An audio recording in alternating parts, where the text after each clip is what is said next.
Hello everybody, it's me, TONIK TZW, and I'm here with a cup of tea and a game in the British Tier 7 Tech Tree Destroyer, the Lightning.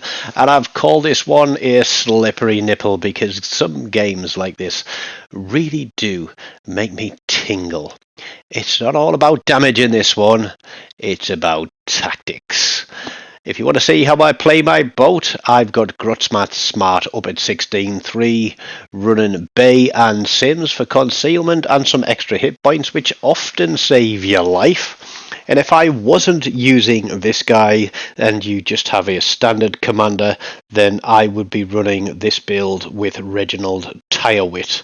And again, I would be using Bay and Sims on that one.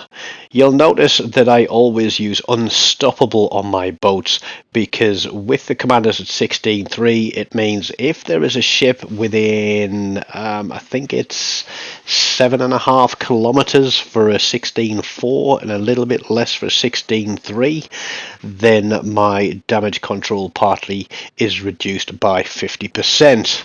Like all good destroyer games, of course it's a bloody carrier match, and I'll be honest, right, I've been playing games in ships other than destroyers, never come across a carrier. The second I drop into a destroyer, the aircraft carriers appear like flies on poop. To keep it polite and clean, so that I don't get chucked out of the YouTube partner program, because I make all of about £1.80 for every 1,000 views that I get on my videos, and when you consider I get about 150 to 200 views per video, that is a lot of game playing and a lot of work producing these videos to get a couple of quid. It is far less than Vietnamese cannabis farm growers make, to be honest. They make a hell of a lot more money than me, but it's certainly not a situation that I would want to be in. But we get the enemy destroyer spotted, and we're going to see a bit of a difference in how things work here, because nobody's shooting at him, but all of red team, oh no, there we go, they get some shots in, and the carrier some torpedoes on. But pretty much every ship out there on red team that can see me is being putting shots at me. We've got a North Carolina, we've got a Wichita CE, we've got a Nelson, and a full broadside of HE from that Nelson is not going to be healthy. And I get a little bit frustrated with my team here as I come away and allow that fire to burn down, because everybody's sitting at the back as per flipping usual. Yeah, just to use a different F word. And so I say on the mic, look, if you can all sit at the back here, then I can do the same. And I'm looking around and I'm going to start pinging this Wichita, saying, can you get on him? And I'm going to get a few affirmatives, and yet they're going to continue to shoot at the battleships. And again, that is a frustrating thing that goes on in this game time and time and time again. People think it's about the most damage that you can do, and it's not. And this game proves it, that you don't have to have huge damage to win. I want to go in and get this cap, but I really want that Wichita out of the way, because if I push into the cap and these guys keep pulling back, that's going to give them the opportunity to turn back into this capture point and have me surrounded. Now I know that when you're surrounded, at least you know which direction the enemy is, and that's any direction that you want to shoot your guns. But when you've only got half your hit points left, a couple of minutes into the game, it's not a good situation to be in. Are they shooting at the Wichita? No, I think they're still shooting at the battleship, aren't they? Yes, they're still shooting at the battleship. It's like, come on guys, shoot at the Wichita. And I'm thinking about what's going on here and thinking, okay, red team are pushing a cap as well. We haven't got anything that can do anything out there. So we're going to have no choice but to get in on this capture point if we're going to have any chance at all of winning this game. Don't have an engine boost. You know, we are cracking along at a fair rate of knots, but haven't had to pull back so far from that capture point. It's just as far to get back in. Capture points is where domination is won. And I have said that in many videos in the past, and I have no doubt that I will continue to say it in many videos in the future. If you control the capture points, it is much easier to get a win because the points that you gain from them can give you a significant advantage over the enemy team. If you can't take a capture point, at least try to contest it for as long as is reasonably possible. And I'll be quite frank, I'm not going to have the most amazing game as far as damage goes. There are going to be no medals. There are going to be no kills, but that doesn't mean that you should stop watching this video now, because it is going to get immensely intense, and you are going to see why I call this video Slippery Nipple. Because I'm going to make myself the target for the CV. And the reason I'm going to do that is because I need him not to be putting his attention onto our team.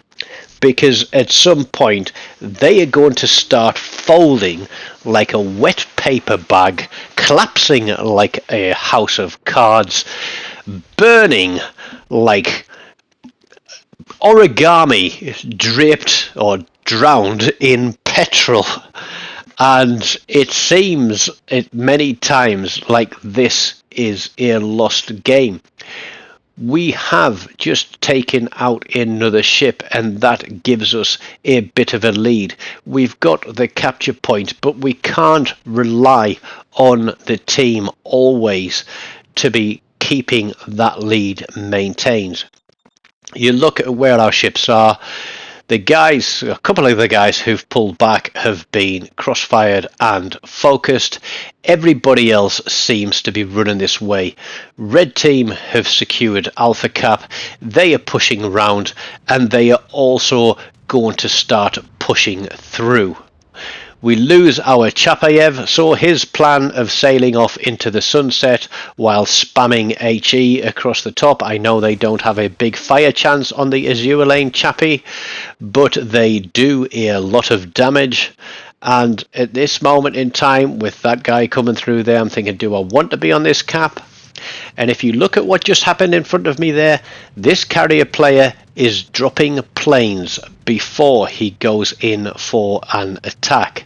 That tells me that he knows what he is doing.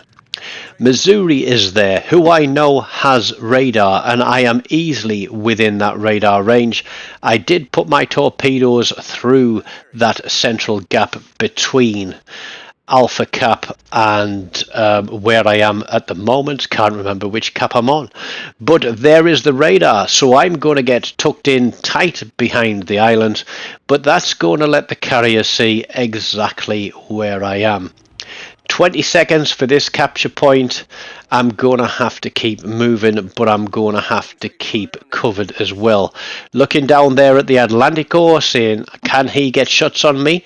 No, he can't. We need this radar to burn down. Here comes the carrier in from the rear.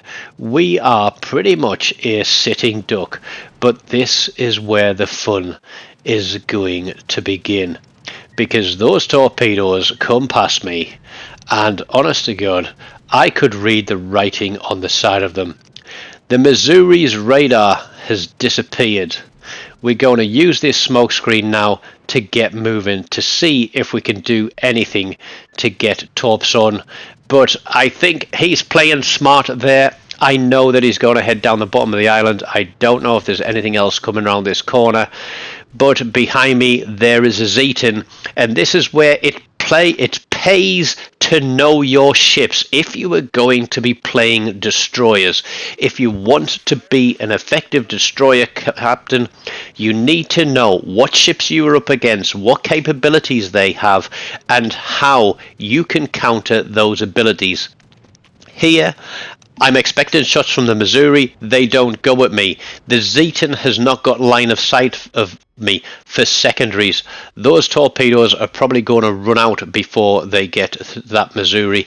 And now I'm going to have to risk it for a biscuit, doing what I can to keep that island between myself and the Zeton.